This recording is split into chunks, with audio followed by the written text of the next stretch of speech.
مدد حاصل کرو کس سے؟ صبر سے اور نماز. ان اللہ مع الصابرین. جان لو کہ اللہ تعالیٰ صبر کرنے والے کے ساتھ. اور سنیے اب یہ آیت اہم ترین ہے صبر کے موضوع پر. وَلَنَبْلُوَنَّكُمْ بِشَيْءٍ مِّنَ الْخَوْفِ وَالْجُوعِ وَنَقْصٍ مِّنَ الْأَمْوَالِ وَالْأَنفُسِ وَالثَّمَرَاتِ وَبَشِّرِ الصَّابِرِينَ. اور دیکھو ہم تمہیں آزمائیں گے. وَلَنَبْلُوَنَّكُمْ ہم لازماً آزمائیں گے تمہیں. بِشَيْءٍ مِّنَ الْخَوْفِ خوف کی کیفیت طاری کر کے. والجوع بھوک فقر اور فاقہ. ونقص من الاموال مالی نقصان. والانفس جانی نقصان. والثمرات اور ثمرات پھلوں اور میووں کا نقصان. میرے نزدیک یہاں پر ثمرات کا مفہوم اور بھی ہے.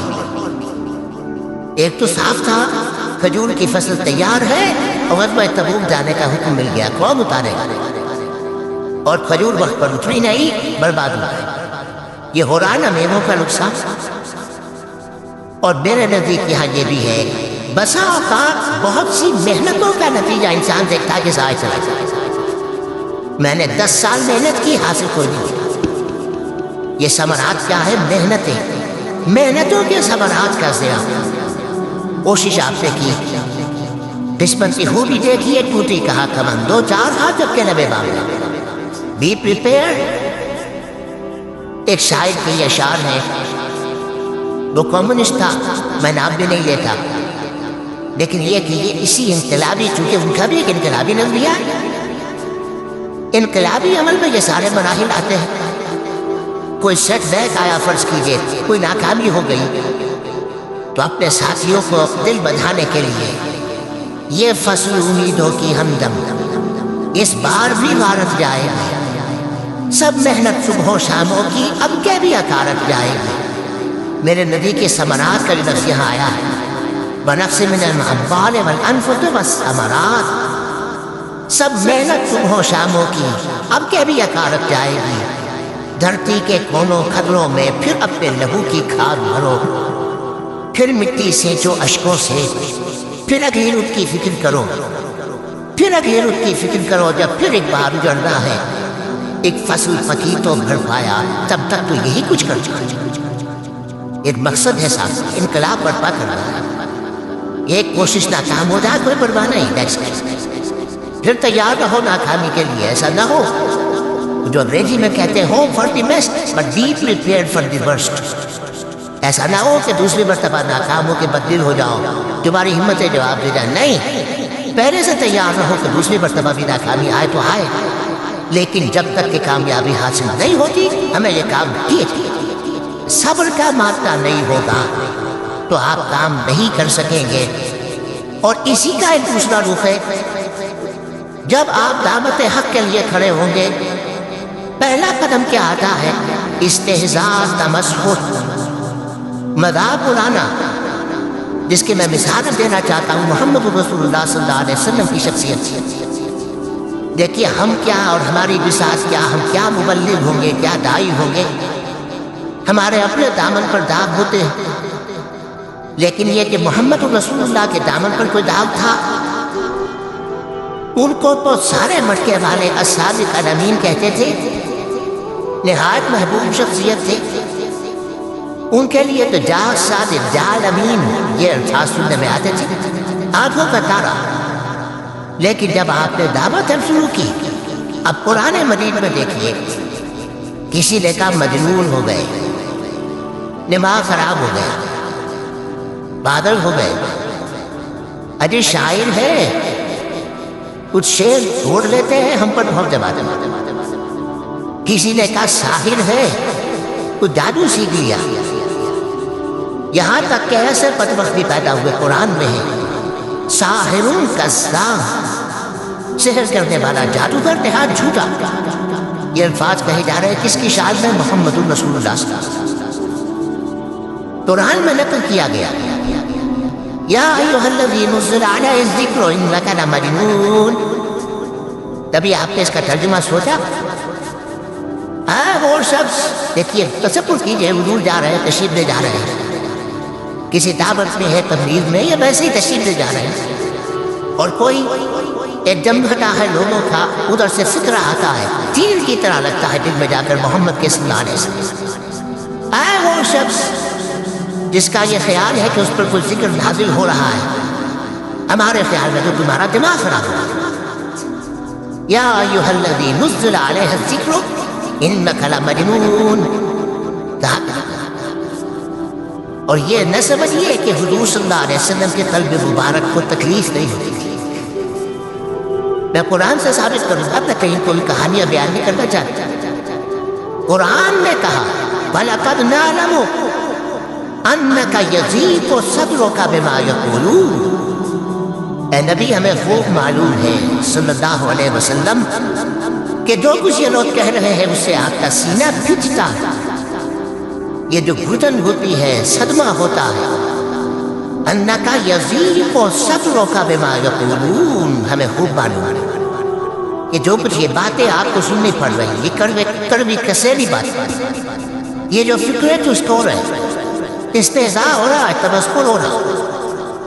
سورہ فجر میں ہے، ایک جگہ کھڑے ہوئے لوگ قرآن کا مذاق اڑا رہے ہیں، بھائی فلاں آیت تم نے لانا، فلاں آیت میری ہوگی، اس کے ٹکڑے کر رہے ہیں، اس کے ٹکڑے اسے پکڑے کر کے ٹیما بنا کر ان آیات کا تمسخر اڑا رہے ہیں۔ ایک جگہ قرآن مجید میں مذکور ہے کہ فرشتوں کا مذاق بول رہا ہے، بھائی دیکھو محمد نے کہا صلی اللہ علیہ وسلم کہ جہنم پر تو کل 19 فرشتے ہیں، علیہا 19 قرآن میں آیت نازل ہوئی۔ ایک پہلوان کہتا بھائی 10 کو تو میں سنبھال لوں گا، باقی 9 کا تم انتظار پر۔ یہ باتیں آ رہی ہیں حضور کے کان پر، کلام الہی کے ساتھ کیا سلوک ہو رہا ہے، مجھ پر کیا فکرے ٹست کیے جا رہے ہیں، مجھ پر جس طریقے سے استہزاء اور تمسخر کا رویہ اختیار کیا گیا ہے، دل بھج رہا ہے، دل میں صدمہ ہے۔ دیکھیے سورہ نون ہے، اور میرے نزدیک یہ دوسری وحی ہے جو حضور پر نازل ہوئی ہے، اس کے ابتدائی آیات نون والقلم وما یسطرون ما انت بنعمت ربک بمجنون وإن لك لأجرا غير ممنون وإنك لعلى خلق عظيم فستبصر ويبصرون بأيكم المفتون إن ربك هو يعلم بمن ضل عن سبيله وهو أعلم بالمهتدين۔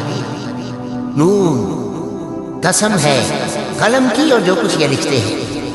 اے نبی آپ اپنے رب کی نعمت سے مجنون نہیں ہیں۔ یہ کیوں کہا جا رہا ہے؟ حضور کو جو صدمہ پہنچا ہے وہی نازل ہوئی ہے دلجوئی کے لیے، تسلی کے لیے۔ آپ کیوں برا منا رہے ہیں؟ اے نبی آپ کیوں صدمہ اور رنج اور اندوہ محسوس کر رہے ہیں؟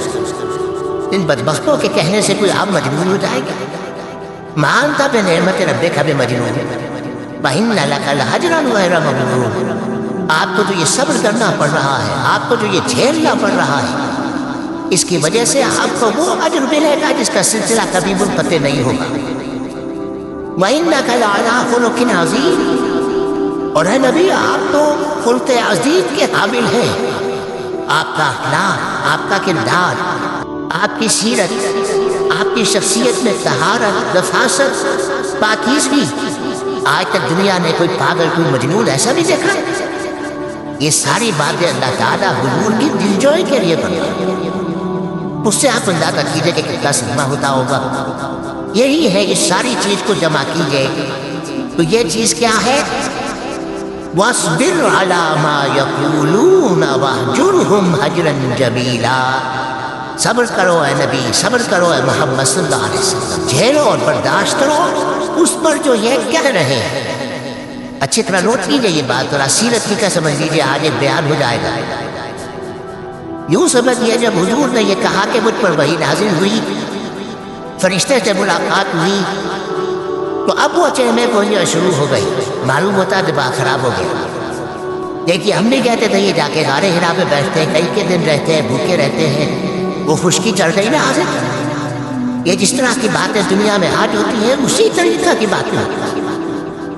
عتبہ ابن ربیعہ ایک مرتبہ آتا ہے، کیونکہ قریش کے بڑے لوگوں میں سے تھا، تو قریب آ کر بڑی اپنائیت کے ساتھ، بڑی شفقت کے ساتھ، بڑے بزرگانہ انداز میں کہتا بھتیجے حضور سے، بھتیجے اگر واقعی کسی بد روح کا سایہ ہو گیا ہے تم پر، وہ آسیب آ گیا ہے تو مجھے بتا دے، میرے بہت سے قبیلوں سے تعلقات ہیں، میں کسی کو بلا کر یہ تمہاری بد روح دور کر دوں۔ اب آپ سوچئے کیا بیتی ہوگی حضور کے دل پر۔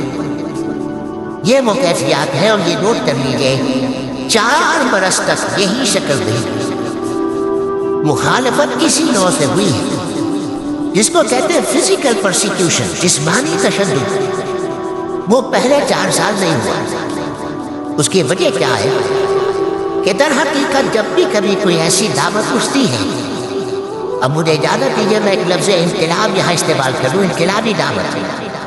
کل میں نے کہا تھا نا، ایک ہوتی ہے خالص مذہبی تبلیغ، ایک ہوتی ہے انقلابی تبلیغ۔ مذہبی تبلیغ کی سب سے بڑی مثال عیسائیت کی تبلیغ ہے، اور انقلابی تبلیغ کی سب سے بڑی مثال اشتراکی تبلیغ۔ میں باہر سے مثالیں دے رہا ہوں، اندر سے نہیں دینا چاہتا۔ آگے یہ کہ یہ قدر درست ہے، باقی فکر کل، آگے انسان اپنی عقل سے کام لے، سوچے، غور و فکر کرے۔ تو یہ انقلابی تبلیغ تھی محمد رسول اللہ صلی اللہ علیہ وسلم۔ اور انقلابی تبلیغ کے اندر یہ بات جان لیجیے کہ پہلا رد عمل جو ہوتا ہے معاشرے کا، وہ یہ ہوتا ہے کہ کوئی ایسی بات گھبرانے کی نہیں ہے، ایک آدمی کا دماغ خراب ہو گیا ہے اور کچھ سرفرے قسم کے چند نوجوان اس کے ساتھ ہیں، ایسی کیا بات ہے گھبرانے کی؟ مشت خاک ہے، بس ان کو چٹکیوں میں اڑاؤ۔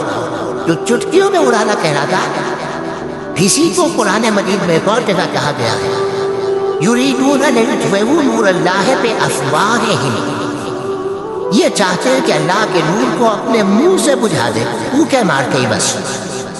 تو پہلا رد عمل جو ہوتا ہے ایک نظام کا، ایک کسی انقلابی دعوت کے خلاف، وہ رد عمل ہوتا ہے استہزاء، تمسخر، مذاق کرو ان کو، جس کو آپ انگریزی میں کہتے ہیں ڈی مورلائز کرو۔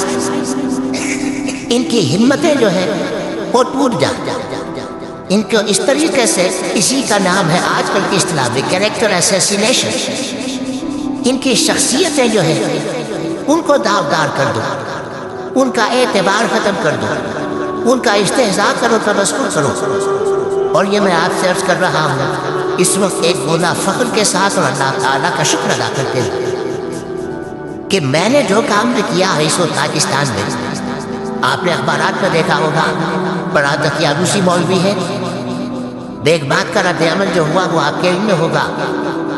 بڑے جو یہ جدید ہمارے پرحسن خیال قسم کے جو صحافی ہیں، اگر کہیں آپ نے پڑھا ہو جس طرح استہزاء ہوا، جس طرح مذاق اڑایا گیا، جو الفاظ استعمال کیے گئے، وہ میرے نزدیک بہت بڑی سند ہے جو اللہ کے یہاں جا کر پیش کروں گا کہ اللہ تیرے دین کے لیے میں نے اپنے گھر سے کوئی بات نہیں کہی، میں نے جو بات کہی وہ جو شریعت محمدی کی بات ہے وہ کہی۔ اگر اپنی طرف سے کہیں ہو کوئی اضافہ کیا ہو تو اللہ تعالیٰ کی فٹکار ہو مجھ پر اور لعنت ہو مجھ پر۔ لیکن اگر میں نے وہی کچھ کہا جو شریعت محمدی کا تقاضا اور قرآن اور سنت کی بات ہے، تو پھر اگر مجھے کسی نے پاگل کہا اور کسی نے دقیانوسی کہا اور کسی نے اور جھکلا چست کیا، تو میں اس کے لیے میں تو سمجھتا ہوں میرے لیے وہ سند ہے جو اللہ تعالیٰ کے یہاں میں جا کر پیش کروں۔ اور یہ جان لیجیے کہ وہی بات ہوتی ہے ہمیشہ، ہسٹری ریپیٹس سے، وہ بات کریں گے جو حضور نے کی تھی، وہی رد عمل سامنے آئے گا جو اس وقت آئے۔ اس لیے کہ یہ تو جو انسانی مزاج ہے وہ نہیں بدلا، معاشرے کا انداز نہیں بدلا، وہ جو کام ہوگا اس کا رد عمل ابتدائی ہوئی ہوگا۔ اور اس میں در حقیقت امتحان ہوتا ہے صبر۔ کیا دل شکستہ ہو کر بیٹھ رہے گا انسان؟ ہمت جواب دے جائے گی، کمر ٹوٹ جائے گی، قوت ارادی اور عزیمت جو ہے مطمئن ہو جائے گی، دھوپوں سے چراغ بجھ جائے گا۔ یہ جو میں نے آیت آپ کو سنائی تھی اس کا بڑی خوبصورت ایک ساتھ ترجمہ کیا ہے مولانا ظفر علی خان کہ نور خدا ہے کفر کی حرکت میں خندہ زن، پھوکوں سے یہ چراغ بجھایا نہ جائے گا۔ یریدون لیطفئوا نور اللہ بافواہہم واللہ متم نورہ ولو کرہ الکافرون، یہ چاہتے ہیں کہ اپنے منہ کی پھوکوں سے اللہ کے نور کو بجھا دیں، حالانکہ اللہ تعالیٰ تو اپنے نور کا اتمام فرما کر رہے گا، خائن کافروں کو کتنا ہی ناگوار ہو۔ اس کی ترجمانی ہے، نور خدا ہے کفر کی حرکت میں خندگان، بھوکوں سے یہ چراغ بجھایا نہ جائے۔ بہرحال اس مرحلے پر میں نے آپ کو 2 صبر بتائے۔ صبر کس چیز سے؟ اپنا کیریئر، دنیاوی جو بھی آپ حاصل کر سکتے تھے۔ ذہین آدمی ذہانت لگائے گا تو دین کی دعوت دے گا ایٹ دی انٹلیکچوئل لیول، اور یہ بات جان لیجئے کہ یہ چیز دنیا میں کسی کمائی کا ذریعہ نہیں بن سکتی، اسے قربانی دینی پڑے گی کیریئر کی، اپنے مفادات کی، تب کام کر سکے گا۔ عام آدمی وقت لگائے گا، صلاحیتیں صرف کرے گا، اپنی وہی اس وقت سے اور توانائی سے پیسہ بنا سکتا تھا۔ آج کل تو آپ کو معلوم ہے کہ بڑی سادی ہو گئی ہے یہ حساب کتاب کی بات، بہت سادہ۔ ایک انسکلڈ لیبرر کا 1 گھنٹہ برابر ہے اتنے روپے کی، ایک اسکلڈ لیبرر کا 1 گھنٹہ برابر ہے اتنے روپے کی۔ آپ تو ہر چیز کام کر سکتے ہیں، نہیں کر سکتے۔ جو شخص گھنٹہ لگا رہا ہے اس نے کچھ پیسہ خرچ کیا ہے، اسی وقت کو لگا کر وہ پیسہ بناتا ہے، اسی ذہانت اور صلاحیت سے وہ کمائی کرے۔ ادھر لگایا تو وہ جو کمی ہو رہی ہے اس کو برداشت کرنا، اس کو جھیلنا اور خوش دلی سے برداشت کرنا، یہ سمجھنا کہ در حقیقت یہ سب کچھ کیا ہے کہ اللہ تعالیٰ کے ہاں اس کا جو ثواب ملے۔ یہ صبر کا ایک رخ، اور استہزاء ہو، تمسخر ہو، مذاق اڑے، فکرے چسپ ہو، دقیانوسی کہا جائے، ریئیکشنری کہا جائے، یہ بڑے ریئیکشنری ہیں، یہ بڑے پچھلے زمانے کے لوگ ہیں، اگلے وقتوں کے ہیں یہ لوگ، انہیں کچھ نہ کہو۔ جو کہا جائے سنو، وَاصْبِرْ عَلَىٰ مَا يَقُولُونَ وَاهْجُرْهُمْ هَجْرًا جَمِيلًا، اور صبر کیجئے محمد صلی اللہ علیہ وسلم۔ دیکھیے کوئی پہلو ایسا نہیں ہے جس میں ہمیں ہدایت قرآن مجید سے اور سیرت محمد صلی اللہ علیہ وسلم سے ملت۔ اگر اللہ تعالیٰ مقام دعوت پر فائز ہونے کی توفیق عطا فرما دے تو جو مرحلے پیش آئیں گے وہ آپ کو نظر آ جائیں گے سیرت محمدی میں صلی اللہ علیہ وسلم، اور اس وقت حضور سے جو کہا گیا اس سے آپ کے دل پر بھی، اس کے زخمی جو آپ کا دل ہے، آپ کے احساسات ہیں، اس پر مرہم رکھا جائے گا۔ وَلَقَدْ نَعْلَمُ أَنَّكَ يَضِيقُ صَدْرُكَ بِمَا يَقُولُونَ، ہمیں خوب معلوم ہے کہ جو کچھ آج تمہیں سننا پڑ رہا ہے اس سے تمہارا سینہ بھجتا ہے، تمہیں رنج اور سلوا ہوتا ہے، لیکن وَاصْبِرْ عَلَىٰ مَا يَقُولُونَ، جو کچھ یہ کہہ رہے ہیں اس پر صبر کیجئے، اس کو جھیلیے اور برداشت کہ عادت پڑے گی۔ معاشرے کی درستی کے لیے ضروری ہے کہ بدلا، ایک تھپڑ اس نے لگایا ہے تو تھپڑ اس کے لگے تو اس کے بھی تھوڑا طبق روشن ہو، تاکہ کسی اور کو تھپڑ مارنے کی ضرورت اس میں نہ ہو۔ یہ صحیح ہے کہ معاشرے کی درستی اسی لیے، لیکن جو دعوت کا معاملہ ہے بالکل جدا ہے، اس کے قانون اور حضرت مسیح کے الفاظ کیا تھے یا نہیں، بہرحال انجیل میں یہ ہے، اور میں جو بات عرض کر رہا ہوں یہ ہے کہ وہ بالکل صحیح ہے۔ مقام دعوت کے دوران یہی طرز عمل صحیح ہے، اور یہی طرز عمل محمد رسول اللہ نے صلی اللہ علیہ وسلم اپنے ساتھیوں کو تلقین فرمائی۔ وہ کیا ہے؟ وہ الفاظ جو ہے انجیل کے وہ یہ ہے کہ اگر کوئی تمہارے داہنے گال پر تھپڑ مارے کہاں بھی پیش نہیں، اگر کوئی تمہارا چغا لینا چاہے نالش کر کے تو تم اس کو کرتا بھی اتار کے دے دو، اگر کوئی تمہیں بیگار میں 1 کوس لے کے جانا چاہے تم 2 کوس اس کے ساتھ جاؤ۔ اس پر کہا گیا کہ یہ بڑی غیر فطری تعلیم ہے، یقیناً قانون کے اعتبار سے غیر فطری ہے، دعوت کے اعتبار سے یہ لازم ہے۔ یہی دعوت کا یہی قانون ہے جو 12 برس تک مکے میں محمد رسول اللہ نے نافذ کیا۔ صحابہ کو کیا حکم تھا؟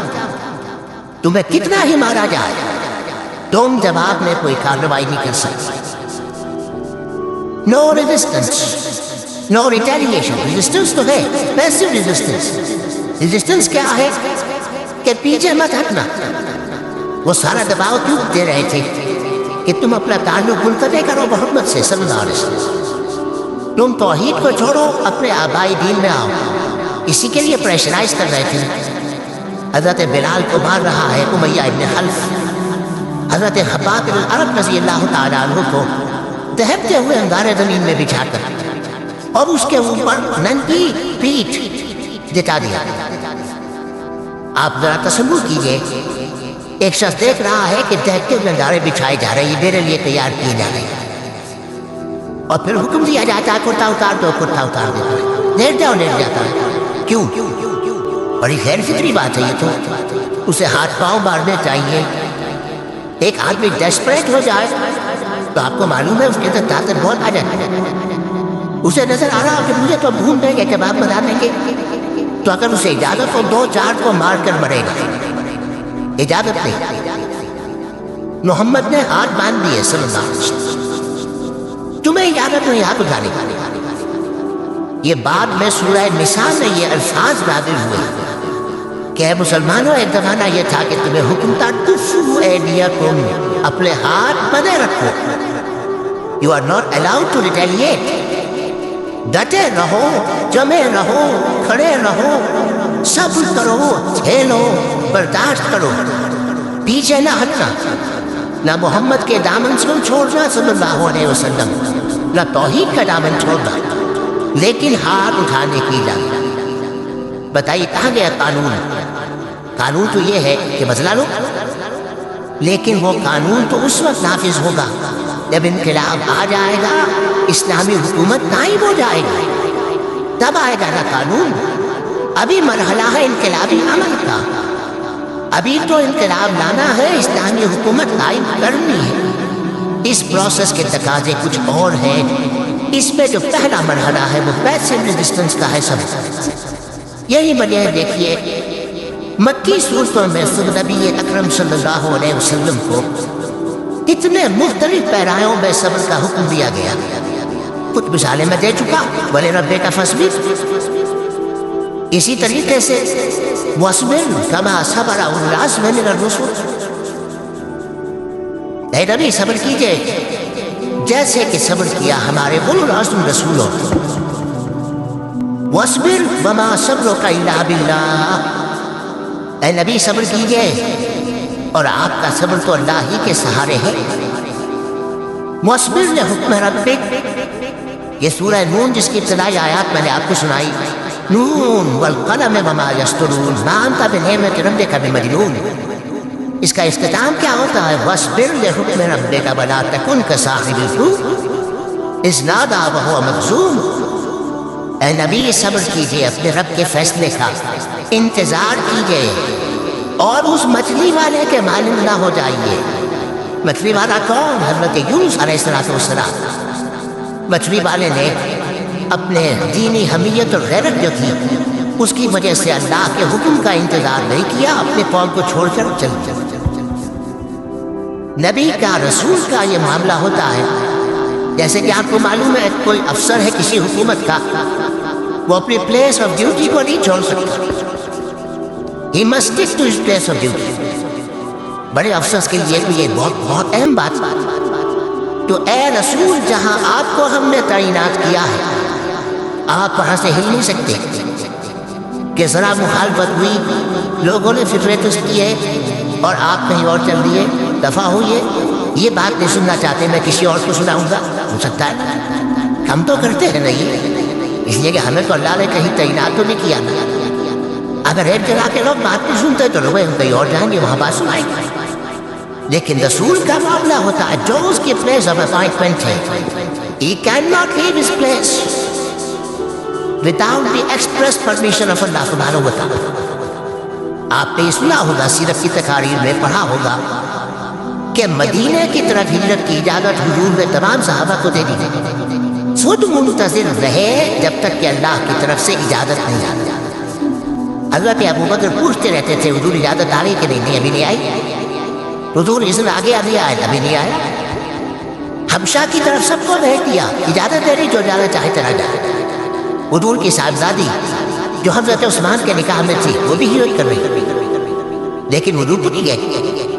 رسول نہیں چھوڑ سکتا اپنی جگہ، یہاں تک کہ تمام تقریباً صحابہ چلے گئے، حضور رہ گئے، حضرت ابوبکر رہ گئے، حضرت علی رہ گئے۔ اور حضرت ابوبکر پوچھ رہے ہیں بار بار اجازت آئی یا نہیں؟ ابھی نہیں آئی۔